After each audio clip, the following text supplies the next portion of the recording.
I'm super excited about the last episode that we put out last Saturday. We put out this Biden piece. Last Saturday, and I know there's the Alex exhale, but it's something that I'm really proud of. The episode did really well. I think we got over 4 million views so far on it. Crazy. Between all platforms. Joe Rogan retweeted, but here's the reason why I was super excited about it. Because Charlamagne retweeted.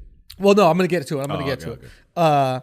I mean, the reason why I got the 4 million is because Joe did. That's the only reason. I know. But I want to highlight the ones that. Don't worry. We'll get there. We're on the same page. So, but the reason why I'm so excited about it is because basically when we were looking at like this landscape and we're looking at the people who do shows, we thought that there was like a white space in the market. And by white space, it just means like there's a part of the market that wasn't being satisfied, right? Yeah. And the reality is, it's my opinion, the reality is most people are pretty moderate. I hate the term moderate because it sounds like there's not greatness attached to moderate. Like I don't identify as like a moderate person.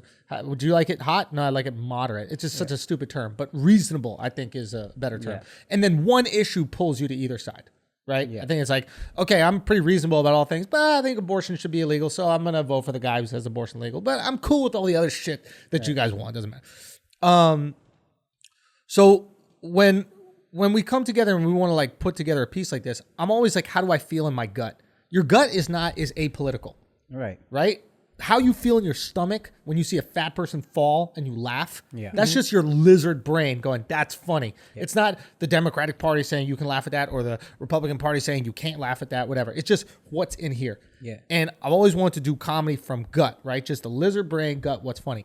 And we basically came together, we're like, we have to do what our gut is telling us about an issue every single week. No bias, no political slant, no narrative that like a network that's tied to a political party and is really a mouthpiece for that party is telling us that we can say, like The Daily Show or John Oliver, one of these guys who like, they obviously have to give the left-leaning take.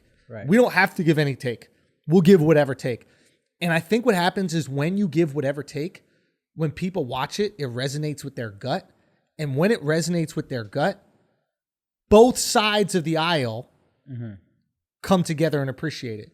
And with this piece, you have Rogan, who's, I think, on the reasonable side, reposts it. Charlamagne, who's on the left-leaning side, and at times far left-leaning side, reposts it. And then later that night, Donald Trump Jr. reposts it. And we lit his pops on fire. You can't say that we didn't have tons of jokes about Trump. Like we made sure we lit him on fire in it. And to me, it just goes exactly to what I wanted to do when we came together to create the show. Like what we want to do is like, we want to make something that is not politically biased. We want to make something where the opinion is not decided before. We just want to write the funniest joke. We want to have the funniest take. And when you do the funniest take, truly both sides can come together. Yeah.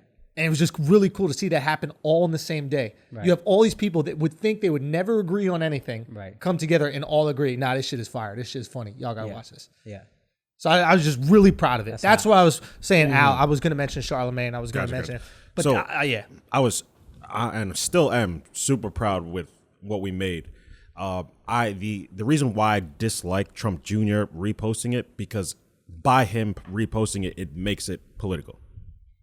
It makes it like, it can appear to be like, oh, hey, if I'm okay with this, that means he's flaming the other side more. And that's what I dislike. I love the fact that Rogan, Charlamagne, anybody in entertainment, cool. But if a politician posts it, now it's like, he could be using his energy to try to politicize this. And that's what that's true. And I know we have no control. Trump's not a politician, though. I mean, but anything he does reflects his father. And I know, and I would say you could say the same thing about like people in entertainment.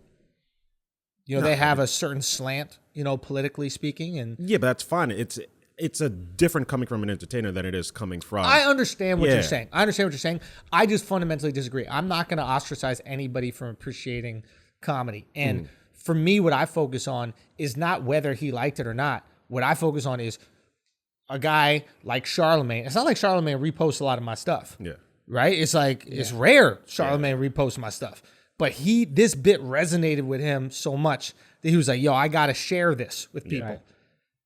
That Rogan could feel that, Charlamagne could feel that, and the exact opposite of Charlamagne, Donald Trump Jr., could all feel that about the same piece. Yeah. It just shows that, like, I am proud. That shit was dope. we're the best. We the best. We've only made 3 episodes. We're the best at it. I've decided. Suck a dick, John Oliver. All of them. And you know, it's real funny because people are like, yo, you guys just stole the John Oliver scroll thing on the side. Yeah. And it's like, yeah. Yeah. Yes. Because we want you to watch John Oliver and go, oh, this is worse. We want you to know exactly who we're coming for.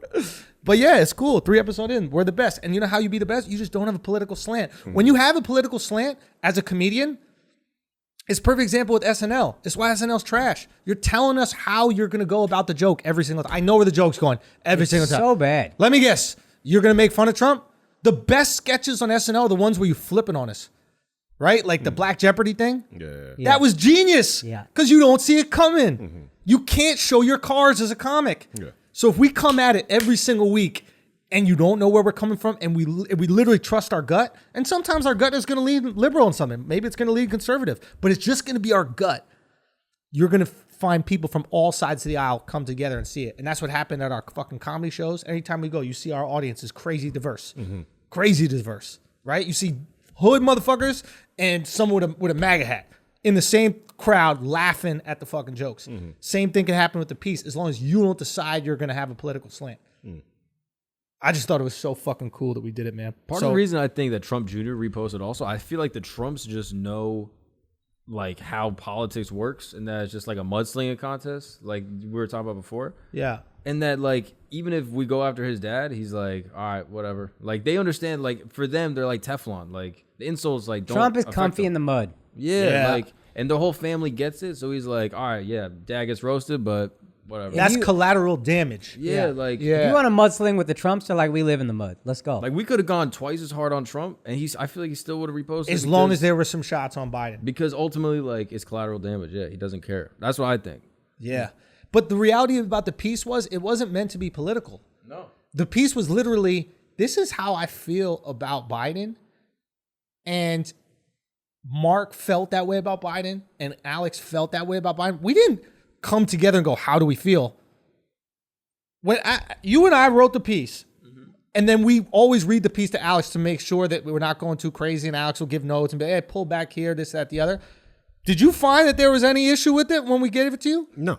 I mean, you gave a couple good notes, Yeah, I felt like, but like, you were like, I agree with this emotionally. Yeah. So I agree with the message. I was just worried about it being like piling on Biden. And I was like, okay, if it comes across that way, people are not going to take the message in. They're just going to see it as we're just dissing Biden. Yeah. So it's like, I really wanted people to get the message. So I'm like, try to balance it out. Yeah. Where it's like, hey, we're just showing both fucking political parties is That's it. piece of shit. It's no bias. We have no options.